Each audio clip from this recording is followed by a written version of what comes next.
2025 ನಿಮ್ಮ ಆರ್ಥಿಕವಾಗಿ ಯಶಸ್ವಿ ವರ್ಷವನ್ನಾಗಿ ಮಾಡಲು ಬಯಸುವಿರಾ?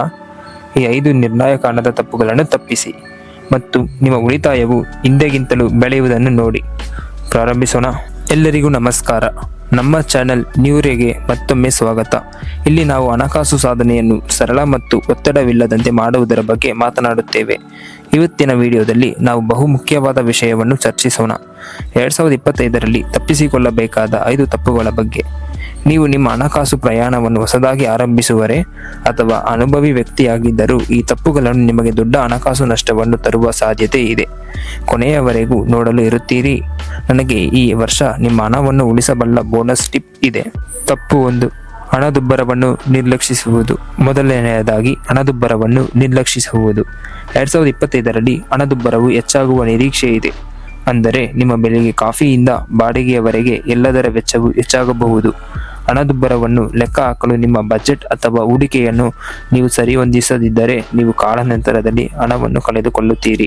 ಪರಿಹಾರ ಏನು ಮಾಡಬೇಕು ಎಂಬುದು ಇಲ್ಲಿದೆ. ನಿಮ್ಮ ಉಳಿತಾಯ ದರವನ್ನು ಹೆಚ್ಚಿಸಿ ಮತ್ತು ಹಣದುಬ್ಬರವನ್ನು ಮೀರಿಸುವ ಹಣದುಬ್ಬರ ಸಂರಕ್ಷಿತ ಬಾಂಡ್ಗಳಂತಹ ಹೂಡಿಕೆಯನ್ನು ಹುಡುಕಿ. ಶಾಪಿಂಗ್ ಮಾಡುವಾಗ ಅಗತ್ಯ ವಸ್ತುಗಳ ಮೇಲೆ ಗಮನ ಹರಿಸಿ ಮತ್ತು ಐಷಾರಾಮಿ ವಸ್ತುಗಳನ್ನು ಕಡಿತಗೊಳಿಸಿ. ತಪ್ಪು 2, ತುರ್ತು ನಿಧಿ ಇಲ್ಲದಿರುವುದು. ತುರ್ತು ನಿಧಿ ಇಲ್ಲ, ಜೀವನವು ಸಂಭವಿಸುತ್ತದೆ. ವೈದ್ಯಕೀಯ ಬಿಲ್ಗಳು, ಕಾರ್ ರಿಪೇರಿಗಳು, ಉದ್ಯೋಗ ನಷ್ಟ, ನೀವು ಅದನ್ನು ಹೆಸರಿಸುತ್ತೀರಿ.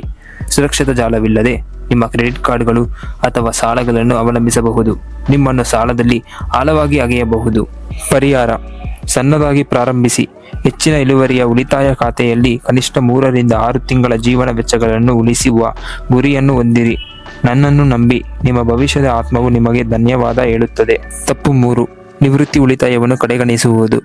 ನಿವೃತ್ತಿ ಉಳಿತಾಯವನ್ನು ಕಡೆಗಣಿಸುವುದು ತಕ್ಷಣದ ವೆಚ್ಚಗಳ ಮೇಲೆ ಕೇಂದ್ರೀಕರಿಸುವುದು ಮತ್ತು ಭವಿಷ್ಯದ ಬಗ್ಗೆ ಮರೆತು ಬಿಡುವುದು ಸುಲಭ. ಆದರೆ ಇಲ್ಲಿ ವಿಷಯವಿದೆ. ನೀವು ಎಷ್ಟು ಬೇಗ ಉಳಿತಾಯ ಮಾಡಲು ಪ್ರಾರಂಭಿಸುತ್ತೀರೋ ಚಕ್ರ ಬಡ್ಡಿಯಿಂದ ಹೆಚ್ಚು ಪ್ರಯೋಜನ ಪಡೆಯಬಹುದು. ಪರಿಹಾರ ನಿಮ್ಮ ಉದ್ಯೋಗದಾತರು ನಿವೃತ್ತಿ ಯೋಜನೆಯನ್ನು ನೀಡಿದರೆ ಪೂರ್ಣ ಹೊಂದಾಣಿಕೆಯನ್ನು ಪಡೆಯಲು ಕನಿಷ್ಠ ಸಾಕಷ್ಟು ಕೊಡುಗೆ ನೀಡಿ. ಅದು ಉಚಿತ ಹಣ ಮತ್ತು ನಿಮಗೆ ಒಂದಕ್ಕೆ ಪ್ರವೇಶವಿಲ್ಲದಿದ್ದರೆ ನಿವೃತ್ತಿ ಯೋಜನೆಯಲ್ಲಿ ಹೂಡಿಕೆ ಮಾಡಲು ಪ್ರಾರಂಭಿಸಿ. ನಿಮಗೆ ಯಾವ ನಿವೃತ್ತಿ ಯೋಜನೆ ಉತ್ತಮ ಎಂದು ನಿಮಗೆ ಖಚಿತವಿಲ್ಲದಿದ್ದರೆ ಉಚಿತ ಸಮಾಲೋಚನೆಗಾಗಿ ನಮ್ಮನ್ನು ಸಂಪರ್ಕಿಸಿ. ನಾವು ನಿಮಗೆ ಮಾರ್ಗದರ್ಶನ ನೀಡುತ್ತೇವೆ ಮತ್ತು ನಿಮ್ಮ ಅಗತ್ಯಗಳಿಗೆ ಅನುಗುಣವಾಗಿ ಅತ್ಯುತ್ತಮ ನಿವೃತ್ತಿ ಯೋಜನೆಯನ್ನು ಸೂಚಿಸುತ್ತೇವೆ.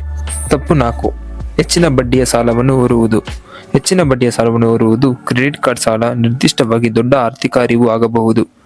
2025ರಲ್ಲಿ ಬಡ್ಡಿ ದರಗಳು ಹೆಚ್ಚುತ್ತಿರುವುದರಿಂದ ಸಮತೋಲನವನ್ನು ಸಾಗಿಸುವುದು ನೀವು ಗ್ರಹಿಸುವುದಕ್ಕಿಂತ ಹೆಚ್ಚು ವೆಚ್ಚವಾಗುತ್ತದೆ.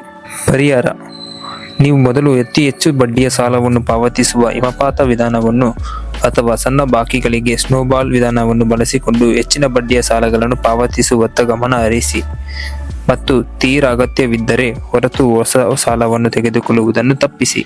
ತಪ್ಪು 5, ಹೂಡಿಕೆಗಳನ್ನು ವೈವಿಧ್ಯಗೊಳಿಸದಿರುವುದು. ಅದನ್ನು ಎದುರಿಸೋಣ. ನಿಮ್ಮ ಎಲ್ಲ ಹಣವನ್ನು ಒಂದೇ ಹೂಡಿಕೆಯಲ್ಲಿ ಇಡುವುದು ಯಶಸ್ವಿಯಾಗಿರುವ ಹಾದಿಯಂತೆ ತೋರಬಹುದು, ಆದರೆ ಇದು ಅಪಾಯಕಾರಿ. ನೀವು ಕಳೆದುಕೊಳ್ಳಲು ಸಾಧ್ಯವಿಲ್ಲ. ಇದು ಟ್ರೆಂಡಿ ಸ್ಟಾಕ್, ಕ್ರಿಪ್ಟೋಕರೆನ್ಸಿ ಅಥವಾ ಒಂದು ಪ್ರವರ್ಧಮಾನಕ್ಕೆ ಬರುತ್ತಿರುವ ಉದ್ಯಮವಾಗಿರಲಿ. ವೈವಿಧ್ಯೀಕರಣದ ಕೊರತೆ ಎಂದರೆ ನಿಮ್ಮ ಸಂಪೂರ್ಣ ಹಣಕಾಸು ಭವಿಷ್ಯವು ವೈಫಲ್ಯದ ಒಂದೇ ಅಂಶದೊಂದಿಗೆ ಸಂಬಂಧ ಹೊಂದಿದೆ. ಪರಿಹಾರ ಸ್ಮಾರ್ಟ್ ನಡೆ ಇಲ್ಲಿದೆ. ವೈವಿಧ್ಯಗೊಳಿಸಿ. ಸ್ಟಾಕ್ಗಳು, ಬಾಂಡ್ಗಳು, ರಿಯಲ್ ಎಸ್ಟೇಟ್ ಮತ್ತು ಮ್ಯೂಚುವಲ್ ಫಂಡ್ಗಳಂತಹ ಪರ್ಯಾಯ ಸ್ವತ್ತುಗಳು ಮಿಶ್ರಣವನ್ನು ಒಳಗೊಂಡಿರುವ ಪೋರ್ಟ್ಫೋಲಿಯೋವನ್ನು ನಿರ್ಮಿಸಿ. ವೈವಿಧ್ಯೀಕರಣವು ಅಪಾಯವನ್ನು ಹರಡಲು ಸಹಾಯ ಮಾಡುತ್ತದೆ.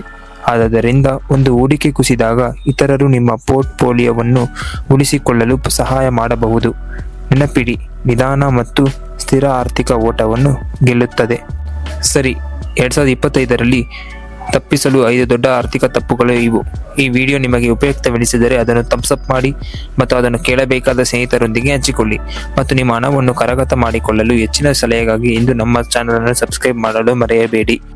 ನೆನಪಿಡಿ, ಇಂದು ಸಣ್ಣ ಹೆಜ್ಜೆಗಳು ನಾಳೆ ದೊಡ್ಡ ಫಲಿತಾಂಶಗಳಿಗೆ ಕಾರಣವಾಗುತ್ತವೆ. ವೀಕ್ಷಿಸಿದ್ದಕ್ಕಾಗಿ ಧನ್ಯವಾದಗಳು ಮತ್ತು ನಾನು ನಿಮ್ಮನ್ನು ಮುಂದಿನ ವಿಡಿಯೋದಲ್ಲಿ ನೋಡುತ್ತೇನೆ.